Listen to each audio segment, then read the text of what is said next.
አርሰናል መቼ ይሆን የሚቆመው?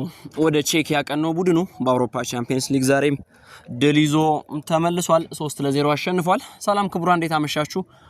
ቤስ ስፖርት የዩቲዩብ ቻናልን እየተከታተላችሁ ትገኛላችሁ። ስለምትከታተሉን፣ ስለምትጽፉልን፣ ሐሳብ አስተያየቶቻችሁን ስለምታጋሩን ከልብ እናመሰግናለን። የአውሮፓ ቻምፒየንስ ሊግ የምድብ ስቴጅ ላይ አራተኛ ጨዋታዎች ዛሬ ተከናውነዋል። አርሰናል 12 ነጥብ ያገኘበትን አጋጣሚ ፈጥሯል። የዛሬውን ጨዋታ አርሰናል 3-0 አሸንፏል። ወደ ቼክ አቅርቶ ስላቪያ ፕራሃን ገጥሞ ነበረ።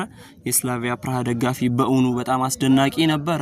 ጨዋታውን 3-0 የተመራ እንኳን ደጋፊው በጥራት ቡድኑን ሲደግፍ ነው የቆየው። ቡካዮ ሳካ 32ኛው ደቂቃ ላይ በቪዲዮ ገዛ የተገኘውን የፍጹም ቅጣት ምት አስቆጥሮ አርሰናልን ቀዳሚ አደረገ። ከዛ በኋላ ደግሞ ልማደኛው ሚካኤል ሜሪኖ አሁን ልማደኛው መባል ጀምሯል። በቪክቶር ዮኬሬሽ ቦታ ላይ ዛሬ ቋሚ ሆኖ የገባው ተጫዋች ነው። ቋሚ ሆኖ መግባቱ ልክ እንደነበረ ማረጋገጫ ሁለት ጥራት ያላቸውን ኳሶች አስቆጥሯል። በእርግጥ ሶስተኛው ጎሉ ለእርሱ ሁለተኛ፣ ለአርሰናል ሶስተኛ የነበረው ጎል ላይ መጠነኛ የስላቪያ ፕራሃ ግብ ጠባቂ ችግር ያለ ይመስል ነበር። ከተከላካይ ክፍሉ ጋር በትክክል አለመናበብ ያስተዋልንበት ነበር። ያም ቢሆን ግን ለቦታው ለታጨበት ቦታ የሚገባው ተጫዋች መሆኑን ማረጋገጫ ሰጥቷል። ሚካኤል ሜሪኖ ሁለት ጎሎችን አስቆጥሯል። በሁለተኛው አጋማሽ ጨዋታው ገና እንደገቡ ከትሮሳር የተሰጠውን ኳስ ጥራት ባለው መልኩ አስቆጠረ። ከዛ በኋላ ደግሞ ዴክላን ራይዝ በምርጥ ሁኔታ ያቀበለውን ኳስ አስቆጥሮ ጨዋታው 3-0 ሲጠናቀቅ ሁለቱ ጎል የእርሱ እንዲሆን በስፔን ብሔራዊ ቡድን እንደሚያደርገው ሁሉ በአርሰናልም ጎሎችን ማስቆጠር የሚችለው ተጫዋች መሆኑን ማረጋገጫ ሰጥቷል። ይሄ ስፔናዊ ከጊዜ ወደ ጊዜ የድሮ ሚናውን የአማካይ ክፍሉን ሙሉ ለሙሉ ረስቶ በአጥቂ ሚና ላይ የተገኘ ተጫዋች ሆኗል። አሁን ሚካኤል ሜሪኖ ሲባል ብዙዎች ጭንቅላት ውስጥ የሚመጣው አማካዩ ሚካኤል ሜሪኖ ሳይሆን አጥቂው ሚካኤል ሜሪኖ ነው። ጎሎችን እያስቆጠረ ነው። ዛሬ ሁለት ጎሎችን አስቆጥሯል።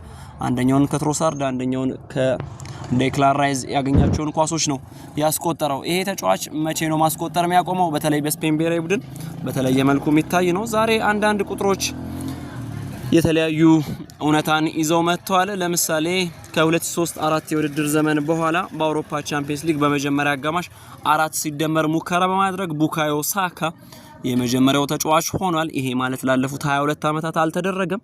እንግሊዛዊው የፍጹም ቅጣት ምት አስቆጥሯል። ከዛ ውጭ ደግሞ በርካታ ሙከራዎችን በመጀመሪያ አጋማሽ ሲያደርግ ቆይቷል። ጎል ማስቆጠር ብቻ ሳይሆን ቡካዮ ሳካ ሁሌም በጥራት የሚነሳ ተጫዋች ነው። ዛሬም ያንን ማድረግ ችሏል። በአርሰናል ታሪክ ደግሞ በአውሮፓ ቻምፒየንስ ሊግ ከሜዳ ውጭ በአራት ተከታታይ ጨዋታዎች ጎል ያስቆጠረ የመጀመሪያው ተጫዋች ሆኗል። ቡካዮ ሳካ ካለ አርሰናል ጋር ድል አለ። ቡካዮ ሳካ ካለ አርሰናል ጋር ሁሌም መልካም አጋጣሚዎች አሉ። ቡካዮ ሳካ ዛሬም ይሄንን ያደረገው አዳዲስ ሬኮርዶችን ሁለት ሬኮርዶችን ተጋርቷል ወይም ደግሞ ሰብሯል።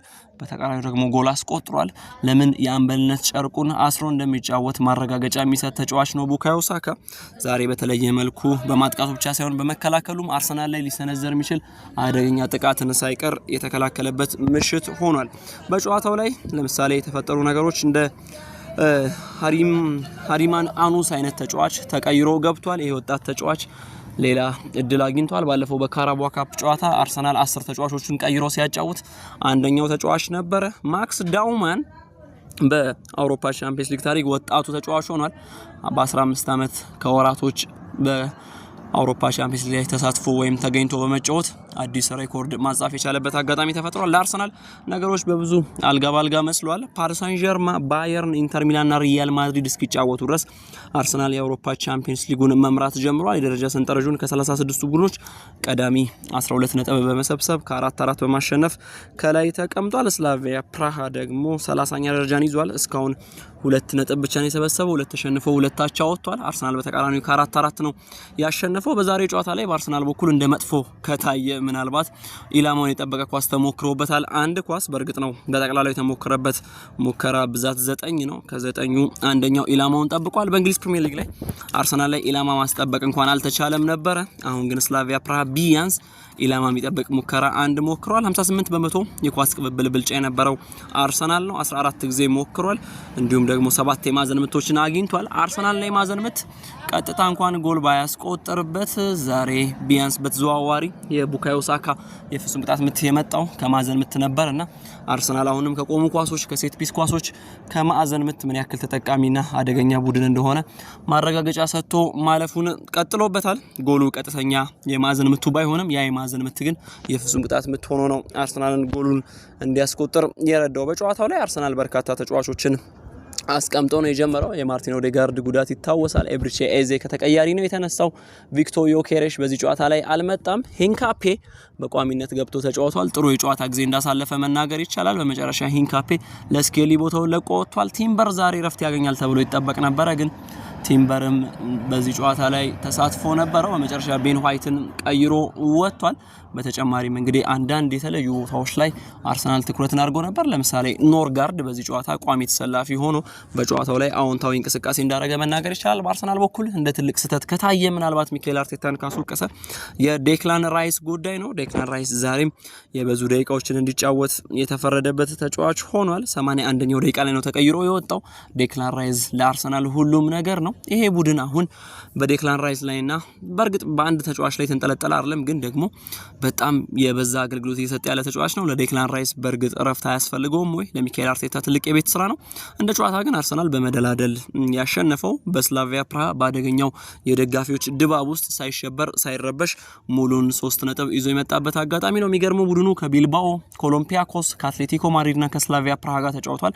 እንደው እንደ አትሌቲኮ ማድሪድ አይነት ተገዳዳሪ ላይሆኑ ይችላሉ በስም ግን በእነዚህ አራት ጨዋታዎች እስካሁን ድረስ ምንም ጎል ሳይቆጠርበት ቀጥሏል። ምናልባት ኢንተር ሚላን ጎል ሳይቆጠርበት የሚወጣ ከሆነ ከአርሰናል ጋር በዚሁ ቅርጽ ይቀጥላል። ካልሆነ ግን አርሰናል ብቸኛው ቡድን ሆኖ የሚጓዝ ይሆናል። አሁን አርሰናል በእርግጥ የእንግሊዝ ፕሪሚየር ሊግን ለማሸነፍ ብቻ ነው እየተጫወተ ያለው የሚለው ፉሪሽ የሆነ ሀሳብ ወይም ደግሞ ውድቅ የሆነ ሀሳብ ነው ብሎ መናገር ይቻላል። ምክንያቱም አሁን አርሰናል በአውሮፓ ቻምፒየንስ ሊግም ራሱን በግዝፈት ለማየት ጥረት እያደረገ ነው።